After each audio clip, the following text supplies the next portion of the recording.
What's up, everybody? JJ here with Thrive Street, and today we're going to talk about why burpees can really mess people's backs up.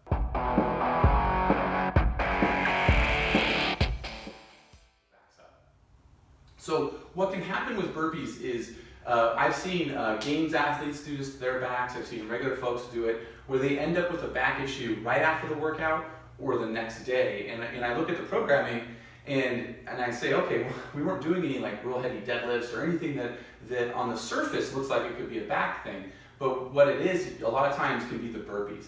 And when we see burpees in very large sets, or when we see them programmed in combination with other movements. So when we see the burpee programmed with like heavy deadlifts or heavy cleans or maybe a ton of American kettlebell swings, that's when we also seem to see a more common instance where people end up with back issues after burpees.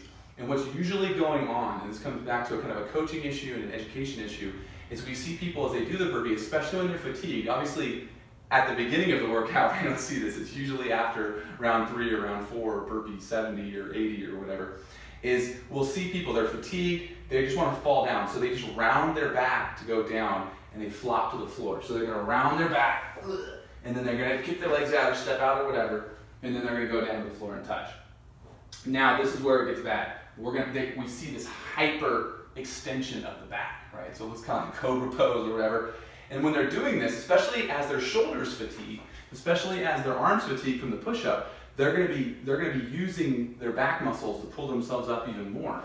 And so we see this hyper extension of the back, and then the next bad thing is completely hinged or completely rounded over, and then they're going to curl up like that and then do their jump, right? So we see this going from this hyper extended position to a hyper flex position 100 plus times in a workout, and then combined with other movements. That's when we see these back issues show up from the burpees. So what we want to see is, again, a good stable midline. So we want to make sure that their abs are at least somewhat firing. Now they can squat down or they can drop down, but we want to make sure that back stays in a good position. And then we're going to go down to the floor like normal. It doesn't have to be a strict push-up. And when they come up, they can come up on their knees. Now you'll notice there's a straight line from my knee to my hip to my shoulder. So everything's in line. And then when I come up to do this part, it's okay if they jump their feet wide or they step up. We just want to make sure that this low back stays in a good position, right? So they're not rounding their back as they come up. So, and that involves a lot more core stability and keeping the abs turned on. Now this is different from a strict burpee, so we do strict burpees as well. You know, the strict burpee is a real squat, so we actually want to see people squat all the way down and then step back and put their legs back and then do a strict push-up.